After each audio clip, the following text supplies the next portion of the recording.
the 30s? About what? The bank holidays. I don't.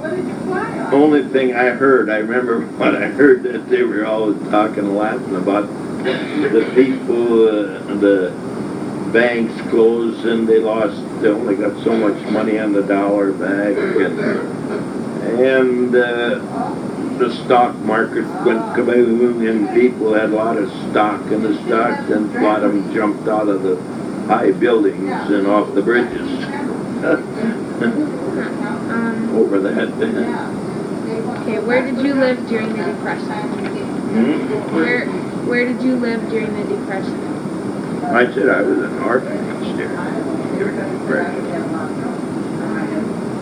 Before that, I lived in a tar paper shack up in northern Minnesota. Did people who lived in the city suffer more or less than those in the country?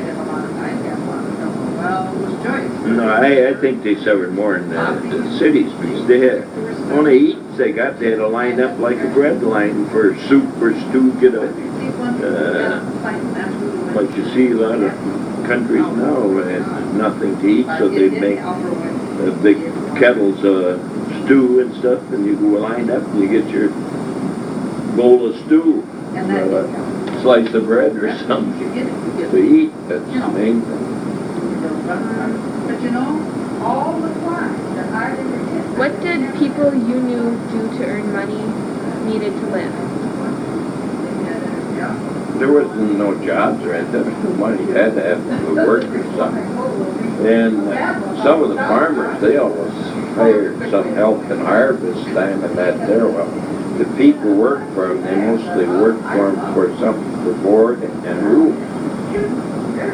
And very little money. Well, it didn't take much money either. If you didn't wear suits or anything, mostly overalls and underwear and a shirt.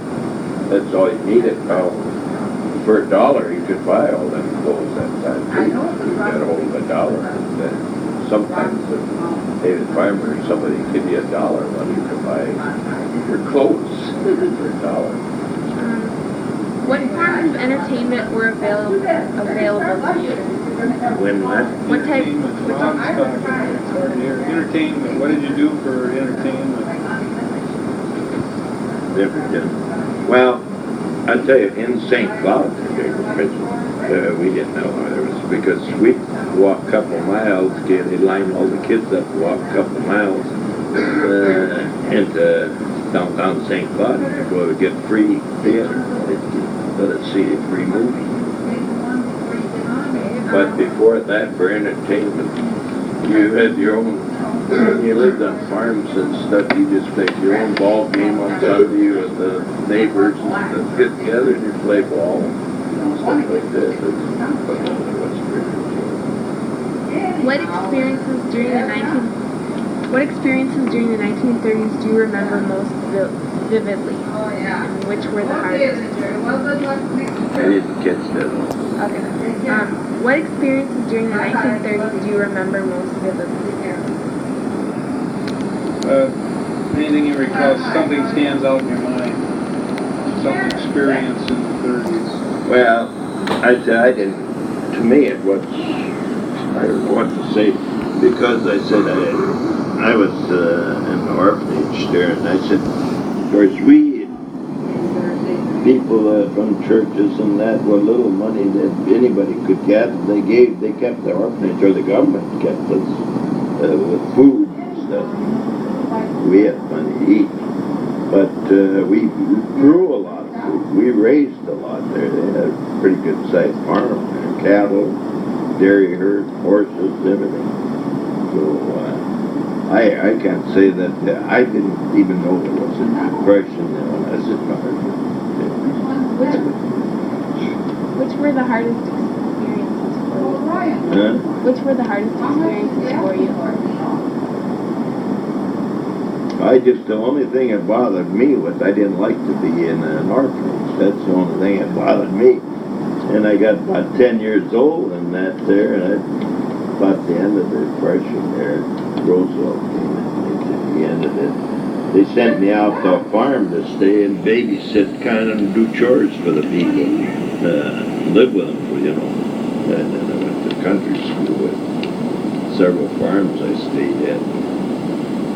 They were kind of nasty to a kid. It wasn't one of their kids, and you had work, and they were pretty mean to you. They were so mean to me. And then there's another kid went from the orphanage there. He was with his dad. This guy. Then he went over to the same place where I worked. And people, and they were nasty. Him too. And him and I, we were 18, 19 years old, we went back there. We were going to kill them. We were going to kill them. But then I don't know, by the time we got there, they were all sick, and they were going to that lead doctor and that. So we kind of felt sorry for him. We let him go. We didn't kill him. How did people react when the Volstead Act was instituted? To the I don't even know what's the Volstead. The Volstead Act is when the prohibition of distribution and consumption of alcohol. How did people react? Well, that was the thing. When I lived up in the, Well, I'm gonna ask you before I about went to one orphanage right? there, up in the Sticks and then across Dakota and stuff, they made their own alcohol, moonshine, they call it moonshine days.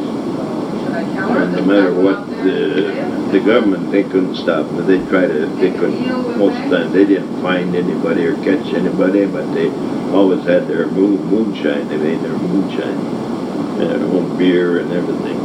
And a lot of times they'd hide it in the grain bins. They'd have gallons of moon.